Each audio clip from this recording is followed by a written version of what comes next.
Bismillahirrahmanirrahim. Mart ayının 7'si Ramazan ayının 17. günüdür. Ramazan ayının 17. günü üçün imsak vaxtı. Səhər saat 05:53, iftar vaxtı isə 18:40-dadır. İmsak duası. İlahi, bugün məni salih əməllərə doğru yönəlt. Ehtiyac və arzularımı yerinə yetir. Ey izaha və suala ehtiyacsız, qəlblərdəkindən xəbərdar olan Allah. Muhammədə və pak əhl-i beytinə sənin salavatın olsun. İftar duası. İlahi, səndən ötürü oruç tuttum, sənin verdiyin ruzi ilə iftar açdım və sənə təvəkkül etdim. Bağışlayan və mehriban Allahın adı ilə. Ey hüdudsuz bağışlama sahibi, mənim günahlarımı bağışla. Şəxs müstəhəb oruç tuta bilməz. İnşallah ki, ümid edirik, bu mövzu ilə bağlı sualı olanlar yazarlar. Hacı yenə də bu məsələyə toxunar. Sabahımı növbəti başqa bir ayəyə keçid alırıq. Mükəmməl, Hacı. Vallahi billahi, mən deyir, ustada əhsən deməzlər. Əhsəni ustada deyər, yəni belə də. Mən ixtiyarım yoxdur o sözü sizə deyəm. Həqiqətən, amma möhtəşəm idi. Allah özü mükafatınızı versin, əcrinizi versin inşallah. Böyük zəhmət çəkirsiniz həqiqətən də. Suallara keçid alırıq. Əzadar Hüseyin yazı, salam əleykum, Hacı əmi, necəsiz? Əvvəla çox təşəkkür edirəm, Allah sizdən razı olsun. Sualım belədir, ailədə ana-oğul arasında problem varsa, araları yaxşı deyilsə, nə etməliyik? Ünsiyyətləri bərpa eləmək üçün yollar fikirləşməliydi. Orada ola bilər, kimsə vasitə ola bilərsə, onun əli ilə ünsiyyəti bərpa eləmək olar.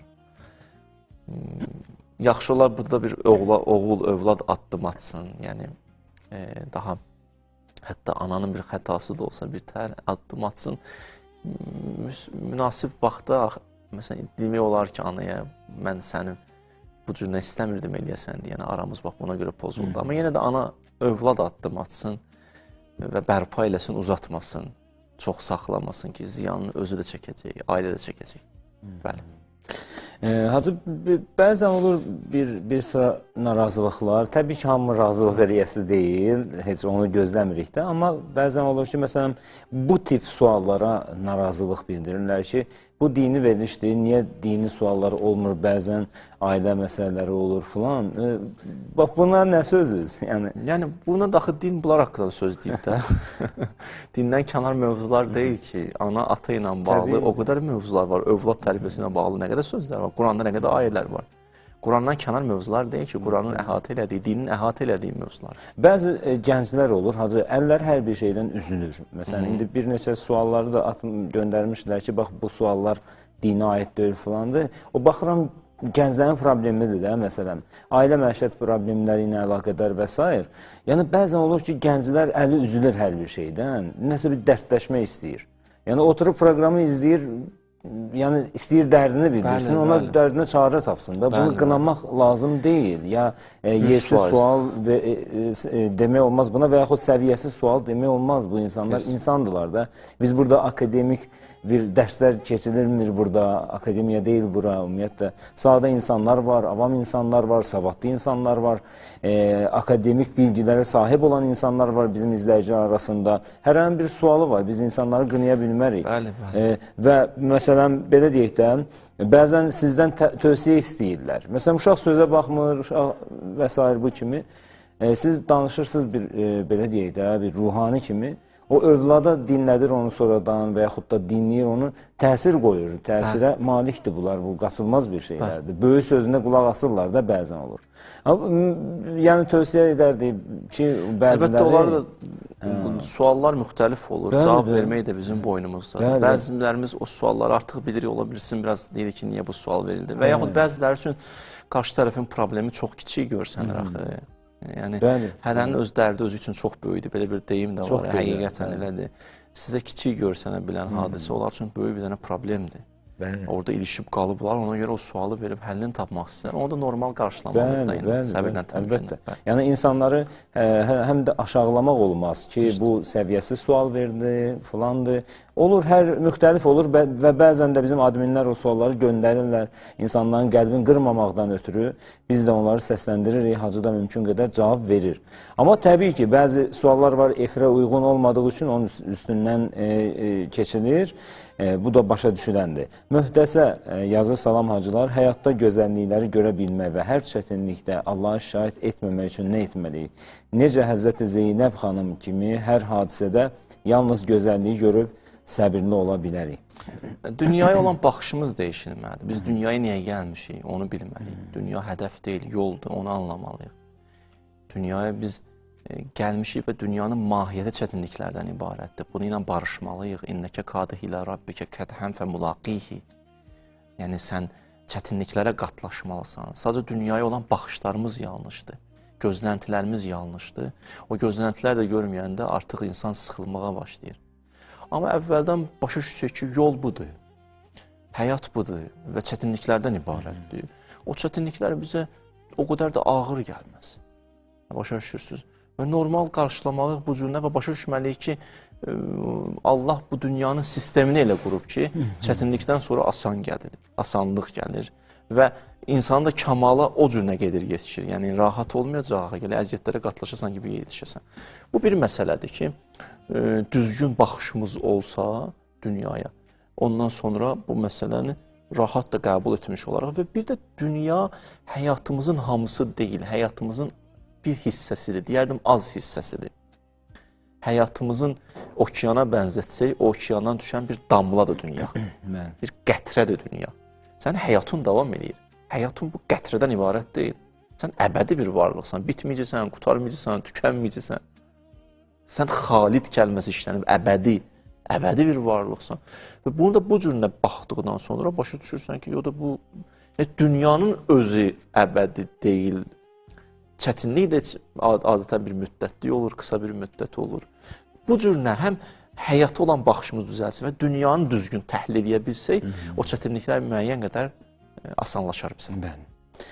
Mən belə bir sualım var. İllərdir nəfsimə qalib gəlməyə çalışıram, qoruyuram özümü, lakin vaxt getdikcə daha da çətinləşir, uduzmaq istəmirəm bu döyüşü, amma insanlıq və təbiətdən qaçmaq olmur. Allah razı olsun. Birinci, nəfslə mübarizə hamımızın işidir. Hamımız çalışırıq nəfsimizlə mübarizə aparaq. O bir həddir ki, insan artıq nəfsi tamamən, belə deyək də, o ənaniyyət itir, o ego buzu əriyir. O da bir böyük bir dənə məqamdır ki, Allah Quranda ona muxləs deyir. Ləğuyənnəhum əcməin illə ibadəkə minhumul muxləsin. Muxləs budur ki, daha heç ənəni də görmürsən, o məni də görmürsən. Bir var desən, ilahi bunu sənə xatir etdim öz yerində. Bir yerə çalışsan ki, özünü görmürsən. Yalnız onu görürsən, yalnız ona baxırsan. O daha bir üstün bir məqamdır, üstün bir zirvədir. Amma ona qədər nəfsimizlə mübarizədəyik, savaşdayıq, cihaddayıq, vuruşuruq. Ona görə buyururlar ki, mömin öləndə şəhid olur. Niyə şəhid olur? Çünki meydanda öldündə, nəfsinlə savaşda ölmüsən deyənə şəhadətə yetişdin. Və bu mənada da bu nəfs fitrət savaşı gələcək. Yəni, bir yerə çatanda sən qalib gələ bilərsən, o da zirvədir. İndi Allah nəsib eləsin zirvələrə yetişə bilək. Amma belə də bunu normal qarşılayın. Yəni, bu nəfsi vura-vura, belə deyə, onu tərbiyə eləyə, ona biraz həddlər göstərə-göstərə, ona istiqamət verə-verə insan özü də ucalır, ruhən yüksəlir. Reyhan Məmmədova, salam, hacını da sizə salamlayıram. Zəhmət olmasa, Yasin surəsi 9-cu ayəni açıqlayardınız. وَجَعَلْنَا مِنْ بَيْنِ أَيْدِيهِمْ سَدًّا وَمِنْ خَلْفِهِمْ سَدًّا. Euzubillahimineşşeytanirracim. Allah'ın əzbər bildiyi ayədir, hacı. Maşallah, siz də əzbər bilirsiniz. وَجَعَلْنَا مِنْ بَيْنِ أَيْدِيهِمْ سَدًّا وَمِنْ خَلْفِهِمْ سَدًّا فَأَخْشَيْنَاهُمْ فَهُمْ لَا يُبْصِرُونَ. Allah deyib, bunların önlərində sədd qərar verdiyi, arxalarında sədd qərar verdiyi, onlar daha görmürlər. Yəni, bəsirət gözlərini bağladıqda, bəsirətdən görsənən budur ki, bu zahiri gözdən söhbət getmir. Hatta yubsirun, o biraz dəqiq baxmaq, dərin baxmaq hadisələrə də, yəni aləmin bir növ təkcə dünyadan ibarət olduğunu görməyəsən. Öndən də sədd çəkdik, arxadan sədd çəkdik ki, ön yəni gələcəkdir, gələcək yəni məaddır, qiyamətdir, bir bizahbıdır, arxa yəni məbdədir, tovhiddir. Yəni, nə Allahı görürlər, nə qiyaməti görürlər, nə əvvəli görürlər, nə axırı görürlər. Huvəl əvvəl vəl axir. Nə əvvəli görür, nə axırı görür. Bu belə. Sonra deyir ki, ay Peyğəmbər, səvavun əleyhim ənzərtəhum əmləm tunzirhum. Da belə bir insan da qiyamət anlayışı onun üçün yoxa çıxıb, Allahı da qoyub kənara. Peyğəmbər, mən sənə bunu deyim ki, sən də bunları muizə edirsən, xeyir yoxdur. Yəni, Peyğəmbər də desə xeyir yoxdur. Bəzi vaxtlar qarşı tərəf hidayət olmur, müşkili muizə edəndə deyil, müşkili o özündədir. Başa düşdünüz, kim desə xeyir yoxdur. Kim danışsa xeyir yoxdur. 124 min Peyğəmbər yığışa bir yerdə, hamı ona deyə, ay filan kəs belə eləmə, yenə eləyəcək. O da belədir. O, elə odur. O qədərdir. Deyişilən deyil. Allah da bu ayda onu istəyirsin ki, bunlar bu vəziyyətə yetişiblər artıq. Tənəzzül ediblər. Acaba bu ayə haqqında gəzən söhbətləri bilirsiniz də yəqin ki, göz bağlayıcı falan. Necə? Göz bağlayıcı ayəsi. Adətən eşitmişəm, bəli deyirlər, məsələn, müəyyən məsələlərdə bu ayəni oxuyublar. Bəli. Yəqin bunu da eşidərsiniz də. Yəni, o adətən yol polisini görəndə oxuyurlar bunu ki, yol məni görünməsin də. Eşitdim sizdən. Bir nəfər oxuyur, gəlir, amma görür, yol polisi saxladı da bunu da. Fikirləşir, deyir, yol polisi bunu qabalayır, deyir, mən səndən qabaq oxumuşdum bunu. İndi belə lətifələr də düzəldirlər. Deməli, Kəmalə Əmirova, Kazan şəhərindən sizə salamlar, Allah qəbul eləsin. Aleyküm salam, Allah razı olsun, çox sağ olun, siz də dinləyirsiniz, minnətdaram, salam deyirəm orada olan qardaşlarımıza, bacılarımıza. Allah müvəffəq eləsin siz. Amin. Yasin Mustafayev, salamun əleykum hacılar, necəsiz? Yaxşıyam, şükür olsun. Yox, necə yazıb elə də oxuyacağım. Həcilər yazıb. Allah həcimizin elminə bərəkət versin. Sualım, Nəkir və Münkir haqda həci aydınlıq gətirərdi. Zəhmət olmasa çox sağ olun. Yasin qardaşımız da sağ olsun. Nəkir Münkər, o qəbirdə soru-sual edən mələklərin adı kimi deyirlər. Yəni, qəbrin bir soru-sual olacaq. Bəzi mövzular haqqında soruşacaqlar, ana mövzular haqqında cüziyyət yox. Orada məsələn, Rəbbin kimdir, imamın kimdir, kitabın, qiblən, o mələklər soru-sual edəcək. Bu qədər. Bəli, özdə Bakılılar tez keçəcək deyəsən soru-sualdan. Qardaşımız Bakılıdır. Yənlər cəzinə yazsınlar. Nə qeyri-Bakılı. Özü elə yazır. Yox, mən deyirəm. Mən ona cavab vermək istəyirdim. Allah köməyiniz olsun. Risalə xanım yazı, salamun əleykum. Hacıdan bilmədiyimiz üçün soruşuram. Peyğəmbər ola imamət məqamına yetişirlərsə, onda imamət Peyğəmbər məqamından üstündür. Bayaq siz toxunmuşdunuz məsələn. İmamətdən danışmışam. İmamət bir dənə böyük bir məqamdır. İmam deyəndə yalnız 12 imamdan söhbət getmir. Rəsul-i Əkrəmimiz də imam idi, Peyğəmbərimiz. İbrahim də imamdır. Nuh Peyğəmbər də baxsan o hadisələrinə, imamlıq məqamından xəbər verir. Yaqub, Yusuf bir məqamdır, böyük bir məqamdır ki, yəni onu da insan imtahanlardan keçir, o lütf eləyir. Çünki Allah deyir, İz ibtələ İbrahimə Rabbuhu. Allah imtihanlar elədi, o da keçdi. Allah deyir, onu mən sənə indi imam qərar verdim. Elza Ağalarlı. Admin, xahiş edirəm, oxu sualımı. Sabahınız xeyir, dəyərli hacılar. Allah sizi qorusun. Ruh haqqında danışdınız. Bəs hardan bilə bilərik ki, ruhumuz böyük ruhdur, yoxsa kiçik? Özünüz belə rahatdır bilmək. Bir dənə söz məsələn deyəndə tez ruhdan düşürsənsə, hadisələrdə belə deyək, mən qutardım hər şeylə, bitdi. Bir çətinlik gələn kimi Allahdan şikayətlənirsə bəşər, biri təşəkkür eləyəməyəndə özünə bir 10 gün dərd eləyirsə, özünə hərdən yığır, ona yığır, o mənə saymadı, buna yığır, hamı yığır maşallah da, qutarım da indi eləməyib, narahat olma. Bu haldasansa, deməli ruh kiçikdir, cılızdır. Düşürsün. Yox, əgər belə deyək də, ələm nəşrah ləkə sadrak, sənə böyük qəlb vermişəm. Biri məcnun deyir, biri sehr edirsən deyir, biri deyir əsatirul əvvəlin, nağıl danışırsan. Biri deyir dünya marağın var. Biri deyir sən özündən bunları çıxartmısan, amma möhkəmdir, dağ kimidir Peyğəmbərimiz. Bu bəli. Ya əmirül müminin, fikir verirsiniz, dayanır necə. Bu şəkildə oldusa, ondan sonra nə olacaqsan? Rahat geçsin. Bir də ki, inşirah, qəlbin genişlənməsi, asta-asta baş verir. Adam hərdən özünə bir dənə baxış edir, o keçmişinə baxır ki, görür keçmişdə mən bəzi şeylərdən narahat olmuşam ki, indi onlarda gülürəm. Deməli, maşallah müəyyən qədər ruhum böyüyüb, amma yenə də Allaha sığın, neynəmə, özündən yox, Allahla. Allaha deyin, ilah bu səndəndir. Bu cür. Pərvin Əzizova, mövzu çox şirindir. Bizim daimi izləyicimizdir, həm söhbətdən, Pərvin xanım, Allah razı olsun. Fuad Muradov, salam aleykum. Həqiqətən mövzu şirin mövzudur, cəlb edici mövzudur və çox aktualdır ya. O qədər bu məsələlər, siz bu neçə gün ki, bu ayələr haqqında danışırsınız, həmişə bu söhbətlər edilir və ruhanilərin bu məsələlərə toxunması vacibdir ki, bu Ramazanda siz götürdünüz buna. Allah sizdən razı olsun. Və dinlədikcə adam dinləmək istəyir. Bu elə bir mövzudur. Mən Ramazan ayından sonra bilmirəm nə edəcəm, darıxacam. Həm bu veriliş üçün, həm bu proqram üçün, həm sizin üçün, başda siz olmalı, sizin üçün, həm izləyicilərin özü üçün inşallah. Fuad Muradov, selamun aleykum əzzacılar. Rəsulullah və Əhl-i Beyt nurdursa, onlardan kənar məkanlar zülmətdir. Belə demək olarmı? Cənnət əslində onların olduğu məkanın adıdır. Allah razı olsun. Bəli, insan belə deyək də, ona görə deyir, bir nəfər İmam Sadiqin yanında oturmuşdu. Dedi, biz cənnətə nə vaxt gedəcəyik? Dedi, cənnətdəsən də. Dedi, necə dedi, mən yanımda oturmuşsan da. Bir də Quranda ayədir də, Fəruhun və Reyhanun və Cənnətun Nəim. Əhl-i Beytdən haqqında olan ayədə deyir, onlar cənnətin özüdürlər. Cənnətun Nəimdirlər.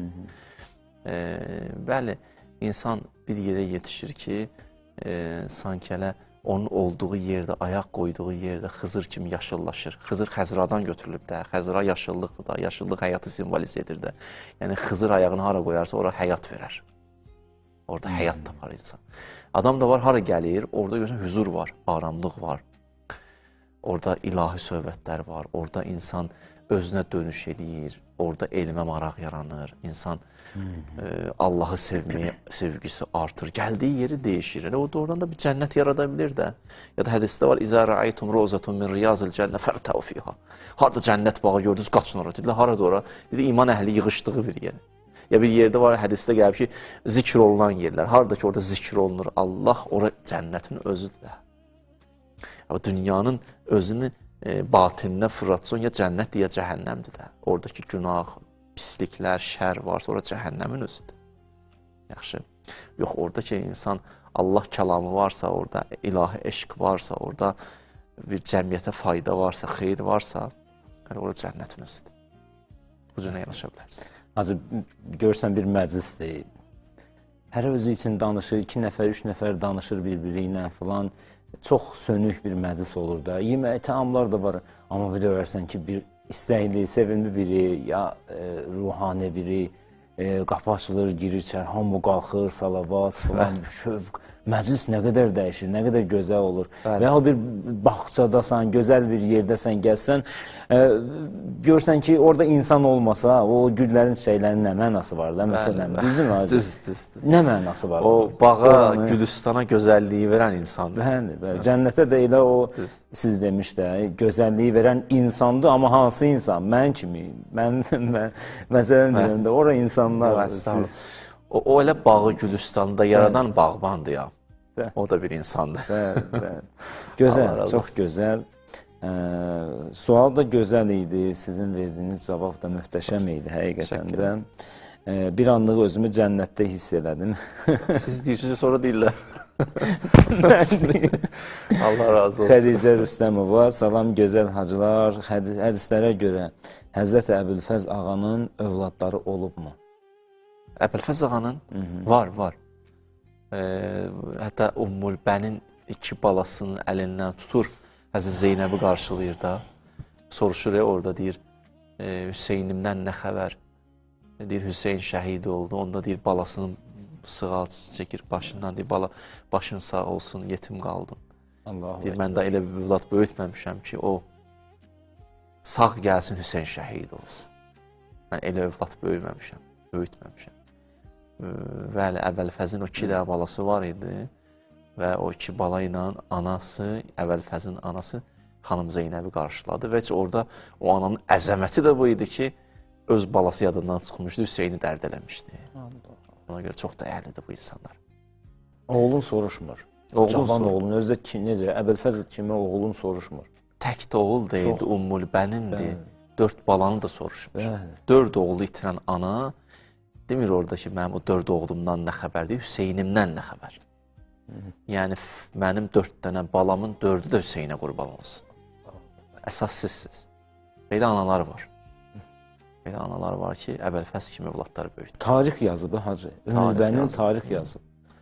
Vəfat günü onun qeyd olunur da müsəlman aləmində sevənləri tərəfindən. Bu elə belə bir şey deyil, həqiqətən. Amma deyir, yana-yana gələrmiş, hərdən deyir, Bəqi qəbirstanlığına danışarmış. Deyərmiş, ay bala, eşitmişəm birinci sənə sağ əl vurub saldılar, yoxsa yox, düzdürmü, yoxsa yox. Ay bala, eşitmişəm sol əl vurdular, saldılar, düzdür, yoxsa yox. Ay bala, eşitmişəm sənin başına əmud vurdular. Və sən də yıxıldın yerə, ay bala, kaş orada olaydım, sənin 2 əlin yox idim, mən keçəydim qabağa. Qucaqlayaydım səni. Orada Diləzə Zeynəb cavab verir. Deyir, narahat olma, narahat olma, anam Zəhra sənin balavı ağuşuna aldı ki, mənəvi aləmdən söhbət edir. Belə analar olub, belə övladlar olub. Allah Əbülfəzl ağanın şəfaəti bizlərə nəsib etsin. Amin, amin, Allah qismət eləsin. Əli Ağayev, Əli Əkbər, salam, əleykum ustadlar. Batini əxlaqın formalaşması üçün insan nə etməlidir? Zahirdən başlasın. Şəriətin əməllərini zahir əməl eləsin. Ondan sonra, belə deyək, düz danışsın, əmanətə sahib çıxsın, əmanətə vəfalı olsun. Başa düşürsünüz? Biz deyəndə düz danışsın, əmanətə vəfalı olsun, əhdə vəfalı olsun, hamı tez zehnə başqaları gəlir. Özün bəlkə də birisi doğursun, sənə deyir, birisi. Hələ hamımıza aiddir. Bir insanın dəyər vermək istəsə, namaz, oruç vacibdir, onunla aidiyyatı yoxdur öz yerində. Amma deyib, bax, gör, düz danışan yoxsa. Məsələn, o çox belə rahat yalan danışır. Əmanətə vəfalıdır yoxsa yox, bax ona. Oradan biləcəksən ki, bu kimdir, nə həddədir. O zaman, məsələn, Peyğəmbərimizin ləqəbinə var, əmindir. Musa da dedi, mən əminəm, ver bu bəndələri mənə. Əddu iləyyə ibadəllah. İnni rasulun əmin. Mən əminəm, ver mənə dedi. Oxudum ayənisi. Əmanətdarlıq böyük bir məsələdir ki, bu cür məsələlərə riayət eləyə, əhdə vəfalı ola, insan haqlarını qoruya və şəriətə əməl eləyə insan batini dəyişəcək. Təsirini göstərəcək.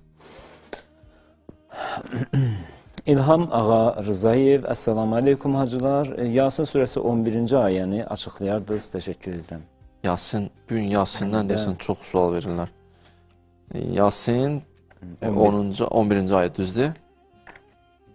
Yaxşı, Əuzubillahimineşşeytanirracim. Bismillahirrahmanirrahim. İnnəmə tunziru mən ittəbə'əz zikr və xəşyər-rəhməni bil-qeyb və bəşşirhu bi məğfirətin və əcrin kərim. Peyğəmbərin bir ləqəbi munzir idi.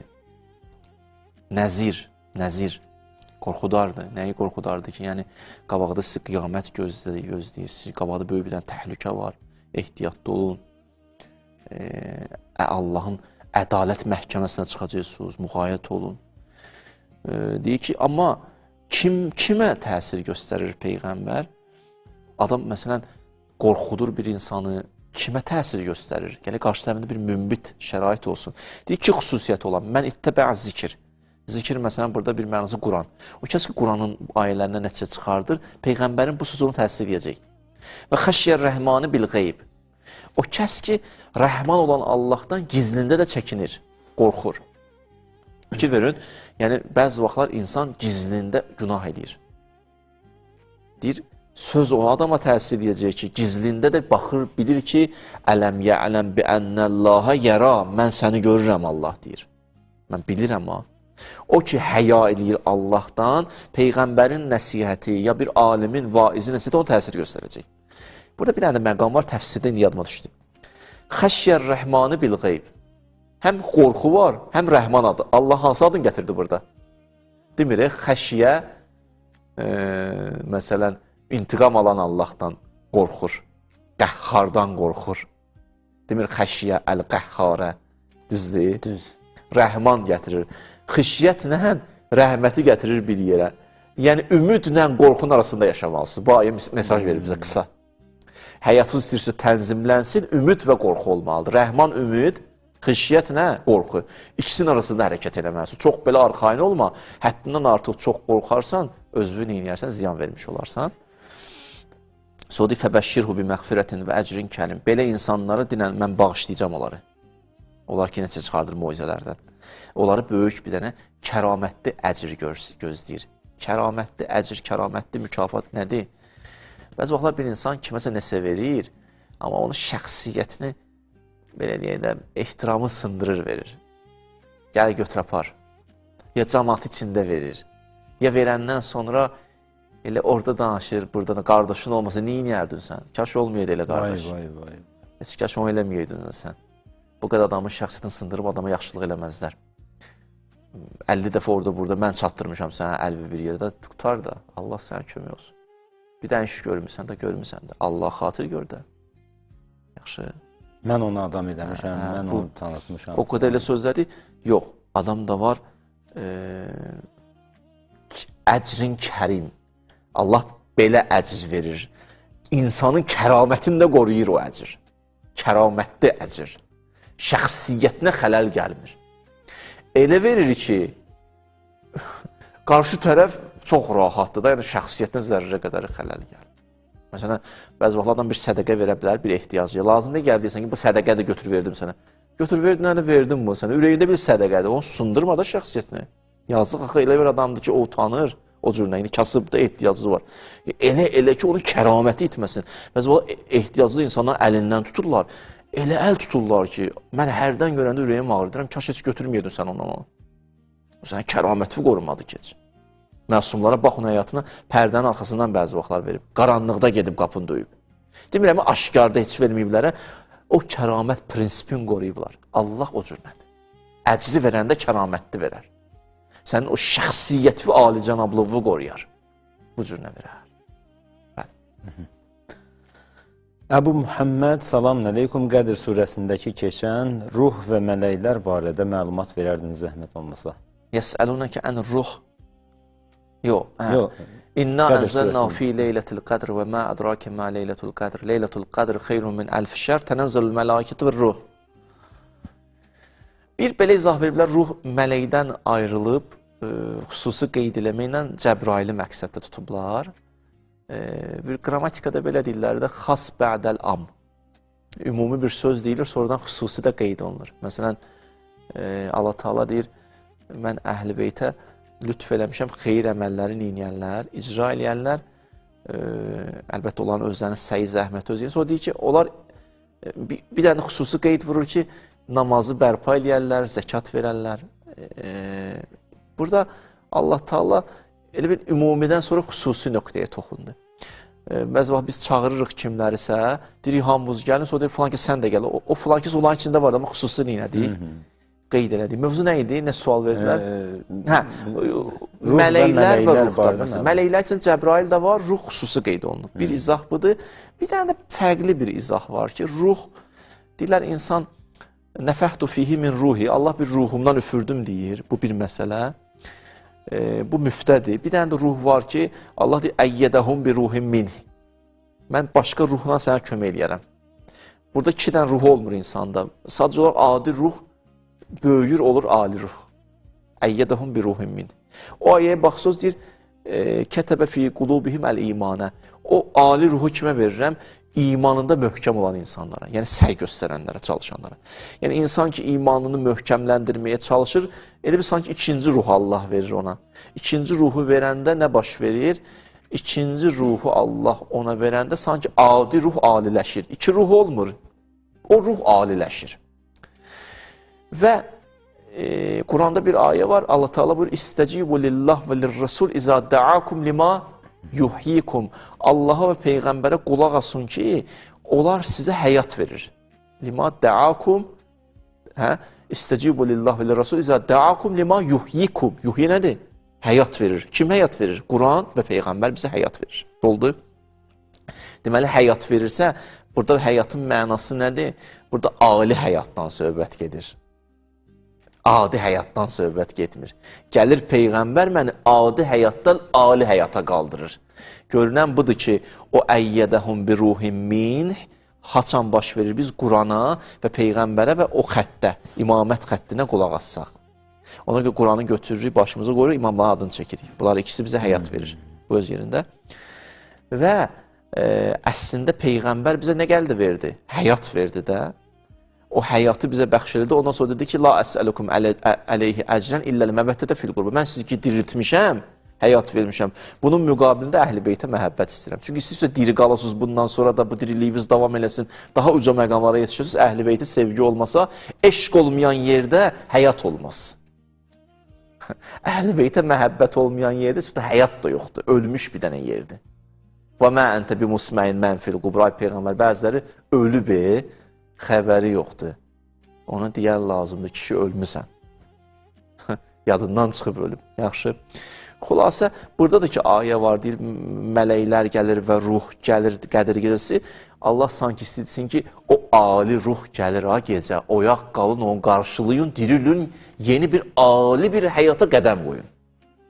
Mənəviləşin, aliləşin, böyüyün. Bu cür. Bəli, gözəl. Aytən Kövsərova, salam, Allah razı olsun sizdən. Kərbəlada xanım Zeynəb, salamullah əleyha, gözəllikdən başqa heç nə görmədim deyəndə mələkut aləminə olanları görüb, bu sözləri deyib, demək olar ki, o da ruhlar aləmini görürdü. Mələkut aləmini görmək yalnız Peyğəmbərə, imama məxsus deyil. İnsan bir məqama çata bilər ki, Allah ona mələkutu da göstərə bilər. Ləv tə'ləmunə ilməl yəqin lətərəvunnəl cəhim. Əgər elmül yəqinimiz olsaydı, sizə cəhənnəmi elə bu dünyada göstərərdik. Onu izah verəcəm başqa ayələrdə. Çünki bu imamətlə bağlı ayədir. Buradan nəticə çıxartdıq ki, bir insan ola bilər, sıravi bir insan gəlsin, bir məqama yetişsin, imam da olmasın, Peyğəmbər də olmasın, mələkut aləmi batını görsün. Bu bir məsələ. Baxın, bir hadisə ki, baş verir, hadisəni ki, bir dənə müsibət ki, baş verir, tutaq ki, bir zalim zülm eləyir. Bir məzlum tərəf var, bir zalim tərəf var. Baxır, hansı aspektdən baxırsan? O tərəfdən baxırsansa, orada bir zalim, bir pis iş görüb. Yaxşı. O, məsələn, o hissəsidir. Bu tərəfdən baxanda, bu məzlumun bir imtihanıdır. Məzlum bu imtihanda Allahdan gileyi yoxdur. İmtihan aspektindən baxır Həzrəti Zeynəb, ma rəaytu illa cəmila. Mən gözəllikdən başqa bir şey görmədim. Mən nə gördüm? Mən bunu gördüm ki, gəldi, Əbəlfəz ağa dedi, əgər mənim sağ qolumu da vursuz salsınız, sol qolumu da vursuz salsınız, inni uxami ən dini, mən dinimi qoruyacağım. Mən gördüm ki, dəyərlər üçün necə canını verən qurban insanlar var, canlarını verən insanlar var.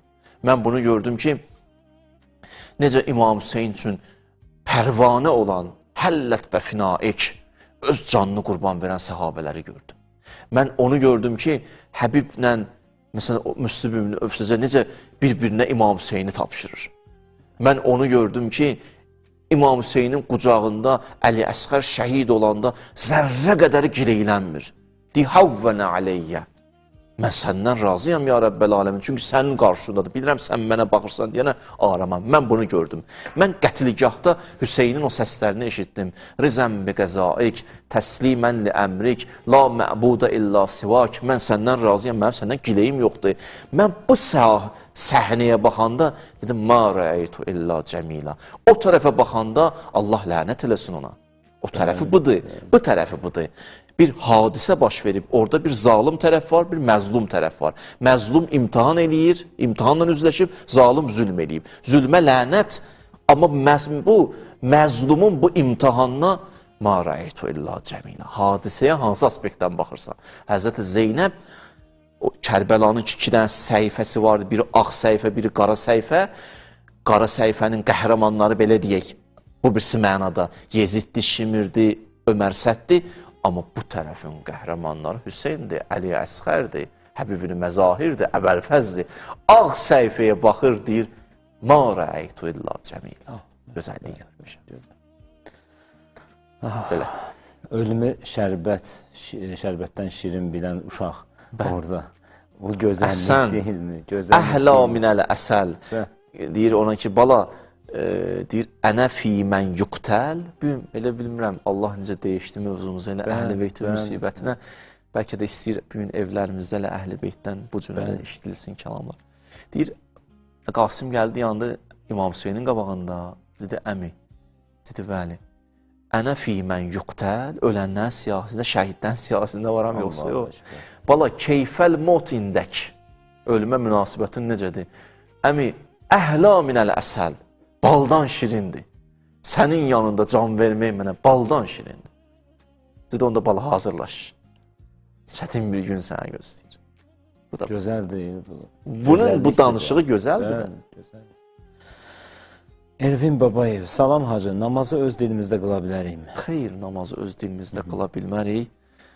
Namaz, belə deyək də, öz dilimizdə heç o mənaları ifadə edə bilməyəcəyik.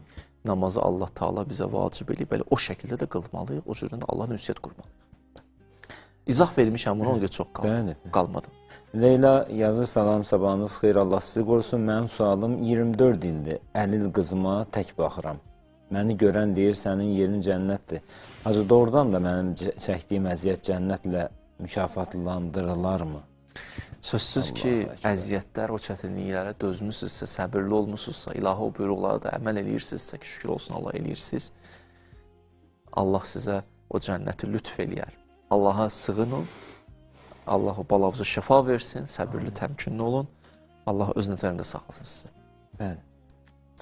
Amma hacı, o uşaq, o əlil uşaq ki, dəqiq Allahın lütfündədir, düzdür mü? 100%. Onlarda elə uşaqlarda mərhəmət də çoxdur. Elə uşaqlar sizə deyin, dua eləsinlər. Mərhəmət çoxdur, valla. O qədər lütf var ki, Allah bilir. Baxırsan, bəzi insanlar özləri qüsurlu olur da müəyyən qədər. O əlini qaldırıb bir dua eləyəndə sirkəliyir ərşi. Sənin mənim xəbərim yoxdur. Ona da bir Allah başqa məqam verir. Qurban olum Rəbbimə.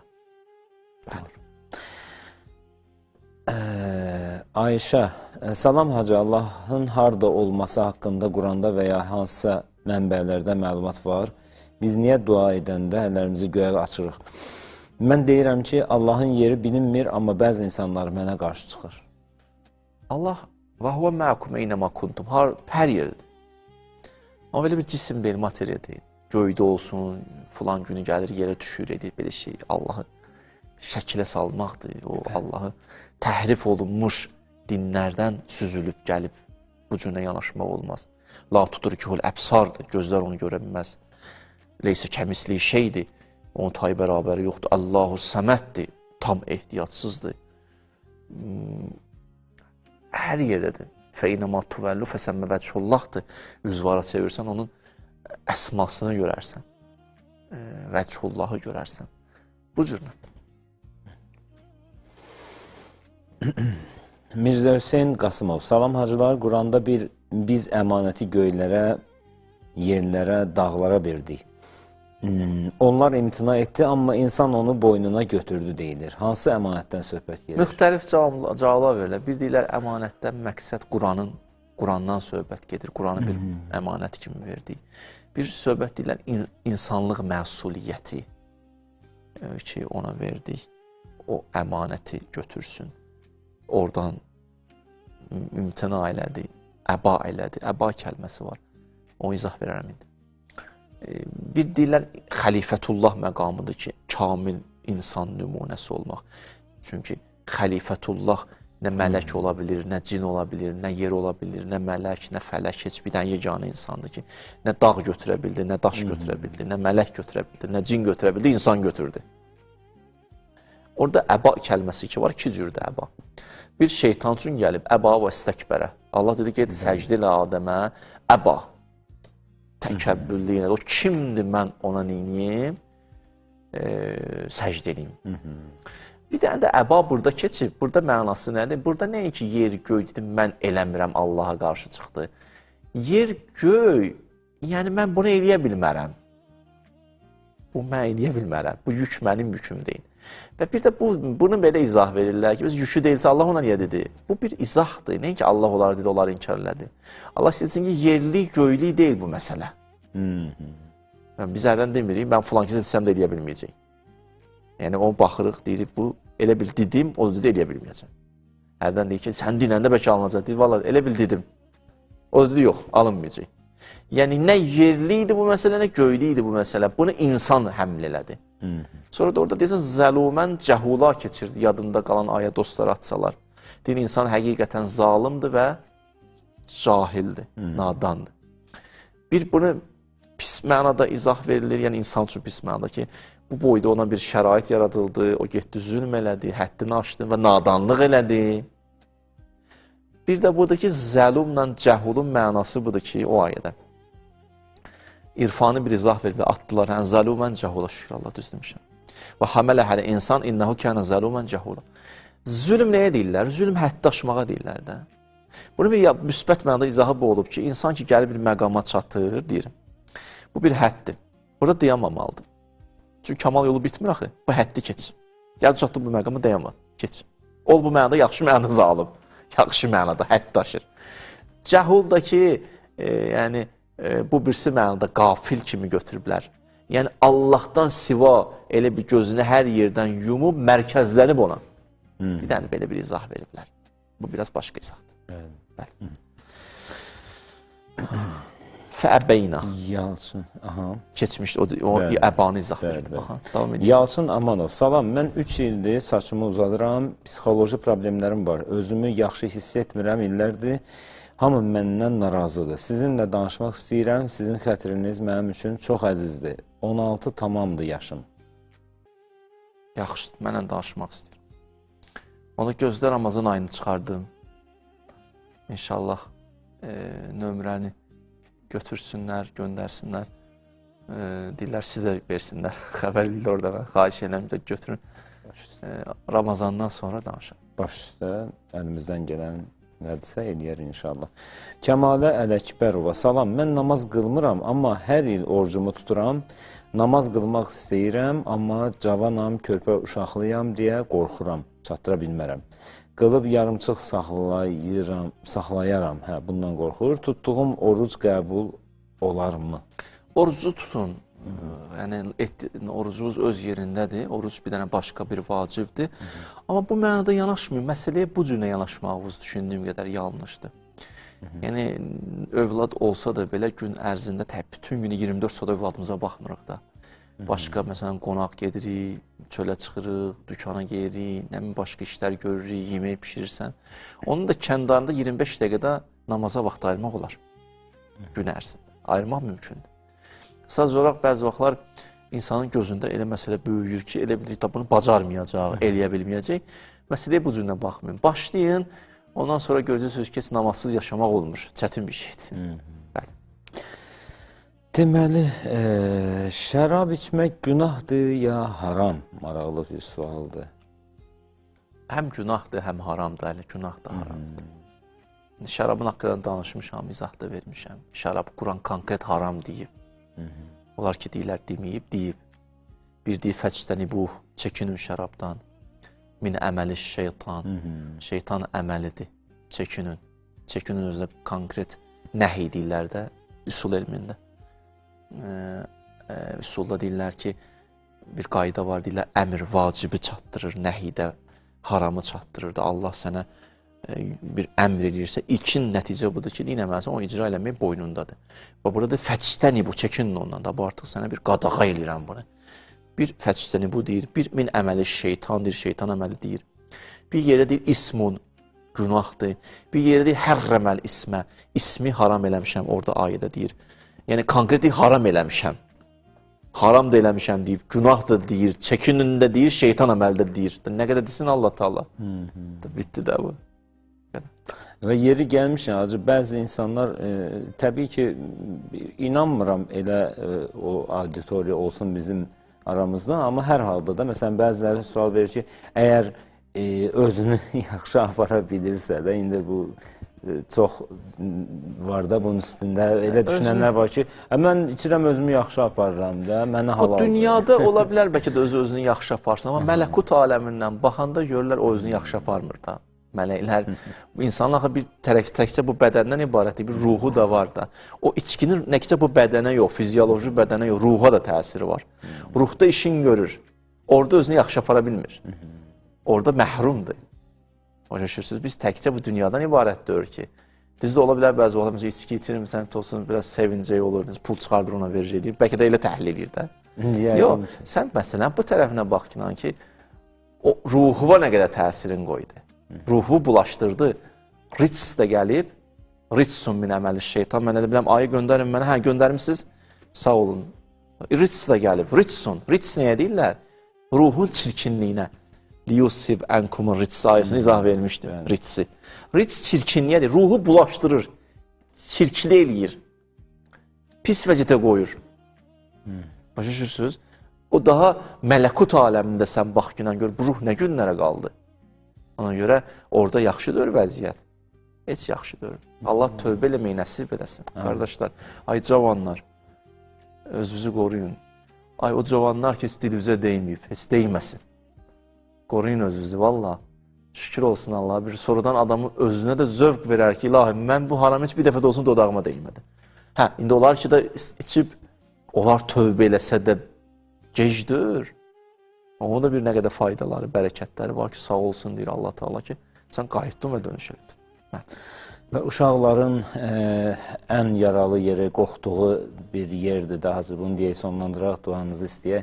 Uşaqlar deyir, çox qorxurlar elə insanlardan. Çünki elə insanlar adətən içəndən sonra belə də pəhləvana dönürlər, özlərini hamıdan güclü hesab edirlər, vurub dağıtma, əlin.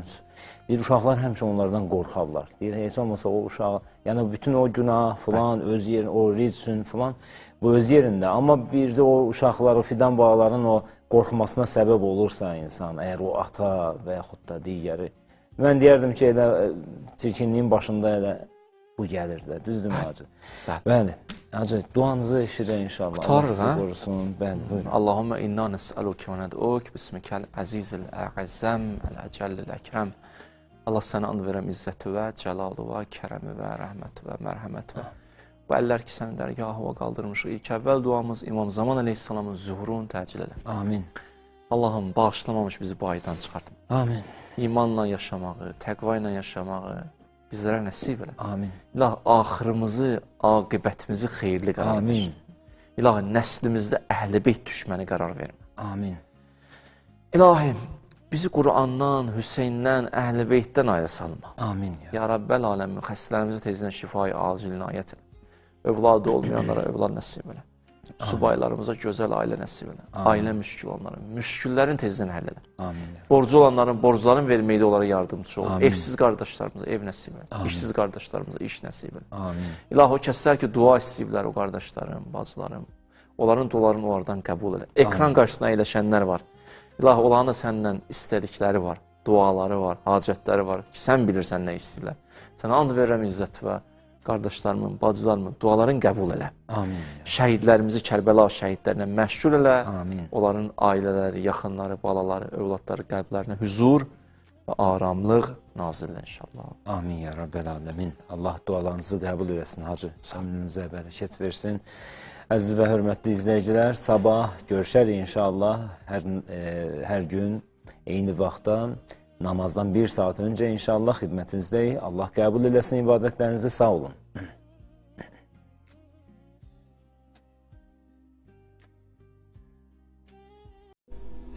Bismillahirrahmanirrahim. Mart ayının 7'si Ramazan ayının 17. günüdür. Ramazan ayının 17. günü üçün imsak vaxtı. Səhər saat 05:53, iftar vaxtı isə 18:40-dadır. İmsak duası. İlahi, bugün məni salih əməllərə doğru yönəlt. Ehtiyac və arzularımı yerinə yetir. Ey izaha və suala ehtiyacsız, qəlblərdəkindən xəbərdar olan Allah. Muhammədə və pak əhl-i beytinə sənin salavatın olsun. İftar duası. İlahi, səndən ötürü oruç tutdum, sənin verdiyin ruzi ilə iftar açdım və sənə təvəkkül etdim. Bağışlayan və mehriban Allahın adı ilə, ey hüdudsuz bağışlama sahibi, mənim günahlarımı bağışla. şəxs müstəhəb oruç tuta bilməz. Hətta əgər vacib orucun niyyət vaxtı ötüb keçəndən sonra müstəhəb oruc niyyət etsə, yəni zöhrdən sonra da olsa belə müstəhəb oruc səhih deyil. Amma əgər yadından çıxara və müstəhəb oruç tuta, gün ərzində yadına düşdükdə orucu batildir. İstər zöhrdən sonra qabaq, əgər zöhrdən qabaq yadına düşsə, Ramazan ayının qəza orucunu niyyət edə bilər və orucu səhihdir. Ramazan ayının oruc qəzası boynunda olan şəxs müstəhəb oruc niyyət etsə, bu qəza orucu yerinə sayılmaz. Əgər bir şəxs boynunda qəza orucu olub, olmamasını bilməyə və şəri baxımdan əmri olan oruc niyyəti ilə qəza və müstəhəb olmadığından asılı olmayaraq oruc tuta, əgər həqiqətən boynunda oruc qəzası olarsa, qəza hesablanır. Əgər xəstə Ramazan ayı əsnasında sağala vacib deyil ki, oruc niyyət etsin, amma əgər zöhrdən qabaq sağalıbdırsa və orucu batil edən işlərdən qarşıya çıxmayıbsa, müstəhəb ehtiyat budur ki, oruc niyyət edib, oruç tutsun, lakin gərək sonradan o günün qəzasını tutsun.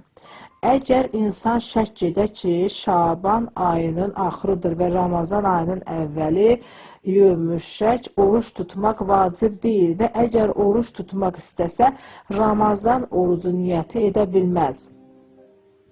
Amma Şaban ayının axırıncı gününün müstəhəb orucunun niyyətini və ya qəza niyyəti qəzası olanlar üçün edə bilər və əgər sonradan məlum olsa ki, o gün Ramazanın biri əvvəli olubdur, Ramazan ayı orucundan sayılacaq və günün qəzası yoxdur və əgər Şaban və ya qəza niyyəti ilə oruç tutarsa və o gün əsasında Ramazan ayının olması məlum olarsa, gərək həmin andan Ramazan ayının orucu niyyəti etsin.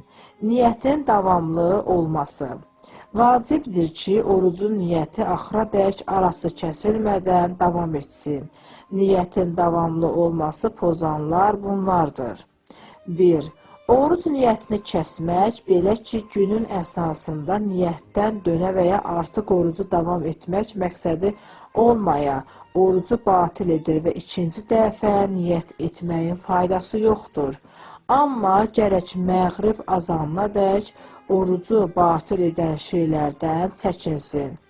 Orucun davamında tərəddüd etmək, belə ki, hələ orucunu batil etmək qərarına gəlməyib. Orucu batil etmək niyyəti, belə ki, orucu batil edənlərdən istifadə etmək istəyən, məsələn, yemək qərarına gələ, amma hələ bir iş görməyə.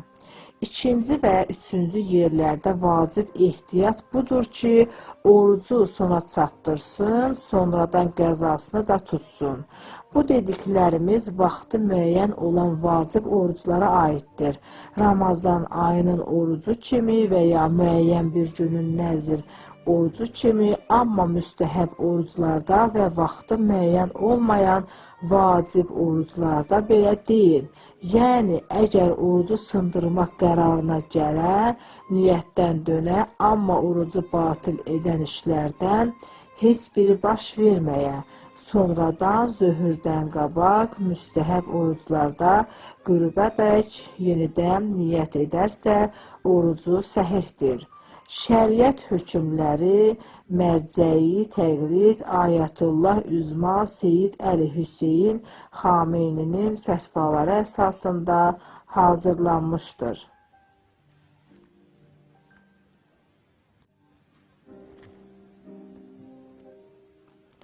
Oruç tutmaq barədə 7 yanlış, stereotip, yanlışlıq, çinmək, duş qəbul etmək olmaz. Həqiqət, olar sadəcə başı bütünlüklə suyun altına salmaq, suya baş vurmaq olmaz. Yanlışlıq, ağız suyunu tüpürcəyi udmaq olmaz. Həqiqət, oruç tutan şəxsin ağzının suyu udmasında heç bir məhdudiyyət yoxdur. Yanlışlıq, ağzı yaxalamaq və dişləri təmizləmək olmaz.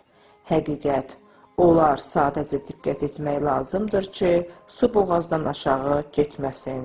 Yanlışlıq. Orucluq vaxtı toy bayram keçirmək olmaz. Həqiqət. Mübarək ayda toy etməklə bağlı heç bir məhdudiyyət yoxdur. Məhdudiyyət hər zaman olduğu kimi haram məclislərə və bunlara xas atributlardır. Yanlışlıq.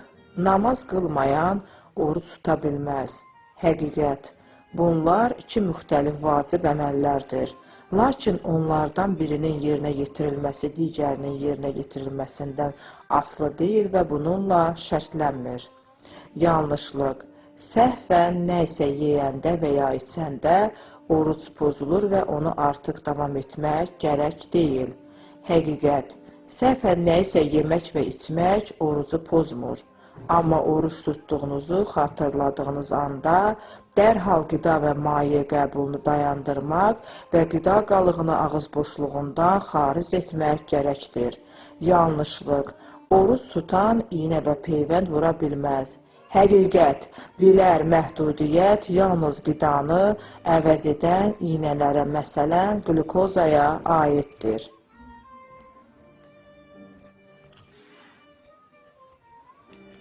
Ramazan ayının müstəhəb gecə namazları. Müəllif, admin, tarix 18-i 6-cı ay 2015-ci il. 10:33. Bölmə İslam elmləri. Ramazan ayının müstəhəb gecə namazları mübarək Ramazan ayında qılınan müstəhəb gecə namazları. Birinci gün 4 rükət, 1 həmd, 15 ixlas hər rükətdə. İkinci gün 4 rükət, 1 həmd, 20 qədir hər rükətdə. Üçüncü gün 10 rükət, 1 həmd, 50 ixlas hər rükətdə. Dördüncü gün 8 rükət, 1 həmd, 20 qədir hər rükətdə. Beşinci gün 2 rükət, 1 həmd, 50 ixlas hər rükətdə. Altıncı gün 4 rükət, 1 həmd, 1 mülk hər rükətdə. Yeddinci gün 4 rükət, 1 həmd, 13 qədir hər rükətdə. Səkkizinci gün 2 rükət, 1 həmd, 10 ixlas hər rükətdə. Və namazdan sonra 1000 dəfə Sübhanallah. Doqquzuncu gün 6 rükət, şam və xiftən namazlarından sonra 1 həmd, 7 ayət-ül kürsü hər rükətdə və namazdan sonra 50 salavat.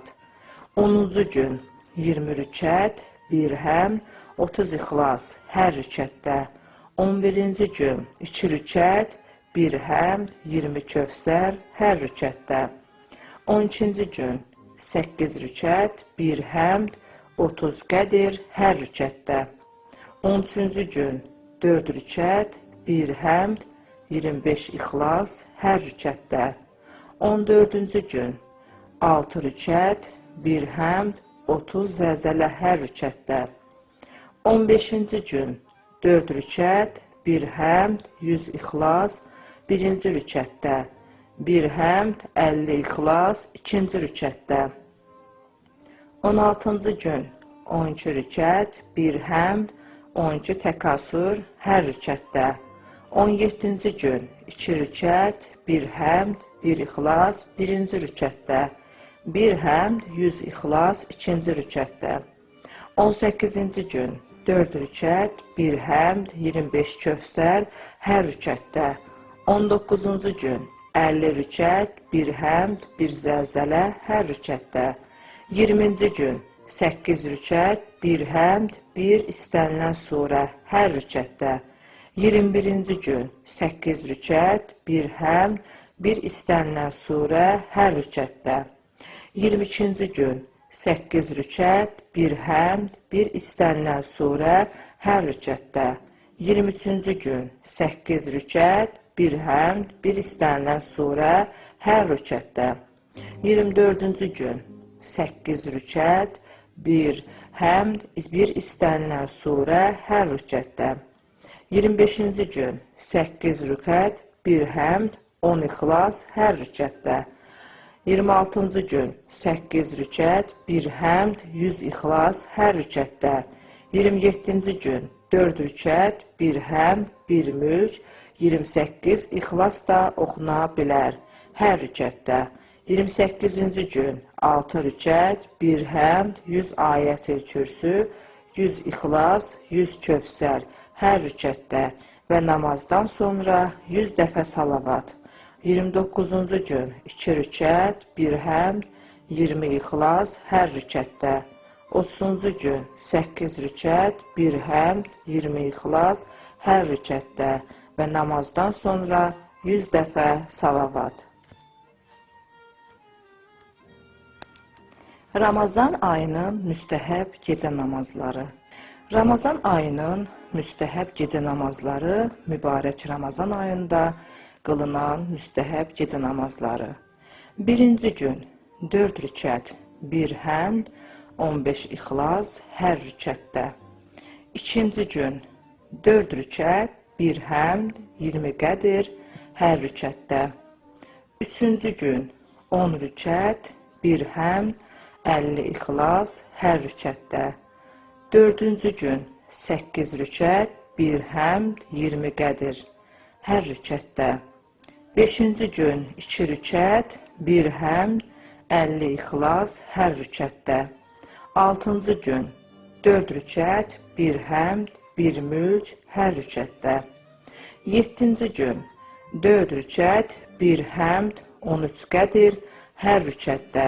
8-ci gün 2 rükət, 1 həmd, 10 ixlas hər rükətdə və namazdan sonra 1000 dəfə Sübhanallah. 9-cu gün 6 rükət, şam və xiftən namazlarından sonra 1 həmd, 7 ayət-ül kürsü hər rükətdə və namazdan sonra 50 salavat. 10-cu gün 20 rükət, 1 həmd, 30 ixlas hər rükətdə. 11-ci gün 2 rükət, 1 həmd, 20 kövsər hər rükətdə. 12-ci gün 8 rükət, 1 həmd, 30 qədir hər rükətdə. 13-cü gün 4 rükət, 1 həmd, 25 ixlas hər rükətdə. 14-cü gün 6 rükət, 1 həmd, 30 zəlzələ hər rükətdə. 15-ci gün 4 rükət, 1 həmd, 100 ixlas, 1-ci rükətdə. 1 həmd, 50 ixlas, 2-ci rükətdə. 16-cı gün 12 rükət, 1 həmd, 12 təkasür hər rükətdə. 17-ci gün 2 rükət, 1 həmd, 1 ixlas, 1-ci rükətdə. 1 həmd, 100 ixlas, 2-ci rükətdə. 18-ci gün 4 rükət, 1 həmd, 25 kövsər hər rükətdə. 19-cu gün 50 rükət, 1 həmd, 1 zəlzələ hər rükətdə. 20-ci gün 8 rükət, 1 həmd, 1 istənilən surə hər rükətdə. 21-ci gün 8 rükət, 1 həmd, 1 istənilən surə hər rükətdə. 22-ci gün 8 rükət, 1 həmd, 1 istənilən surə hər rükətdə. 23-cü gün 8 rükət, 1 həmd, 1 istənilən surə hər rükətdə. 24-cü gün 8 rükət, 1 həmd, 1 istənilən surə hər rükətdə. 25-ci gün 8 rükət, 1 həmd, 10 ixlas hər rükətdə. 26-cı gün 8 rükət, 1 həmd, 100 ixlas hər rükətdə. 27-ci gün 4 rükət, 1 həmd, 1 mülk, 28 ixlas da oxuna bilər hər rükətdə. 28-ci gün 6 rükət, 1 həmd, 100 ayət-i kürsü, 100 ixlas, 100 kövsər hər rükətdə və namazdan sonra 100 dəfə salavat. 29-cu gün 2 rükət, 1 həmd, 20 ixlas hər rükətdə. 30-cu gün 8 rükət, 1 həmd, 20 ixlas hər rükətdə və namazdan sonra 100 dəfə salavat.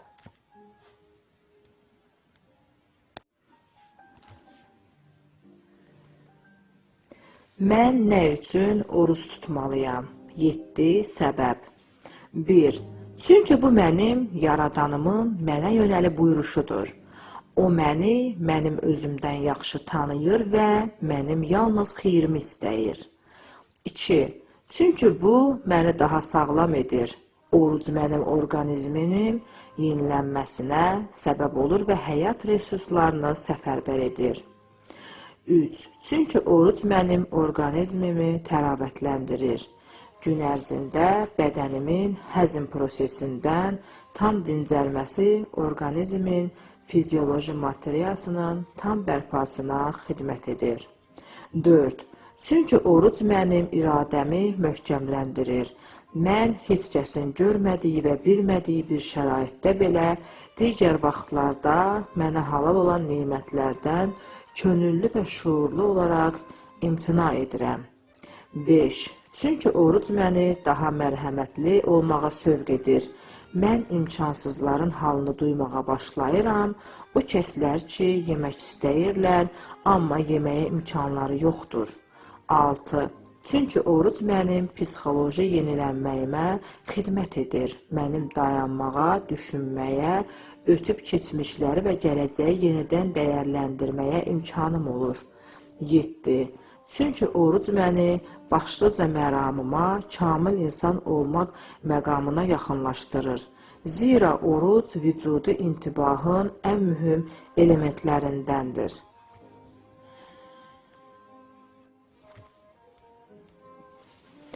Ramazan ayında şeytanın zəncirə vurulması nə deməkdir? Hz. Peyğəmbər salavatullah buyurur, Ramazan ayının hilalı görünən kimi cəhənnəmin qapıları bağlanar və behiştin qapıları açılar. Şeytanlar zəncirə vurular. Avini. Digər yerdə əziz Peyğəmbərdən salavatullahdan gələn hədisdə oxuyuruq. O zaman ki Ramazan ayının hilalı görünər, qovulmuş şeytanlar zəncirə vurular.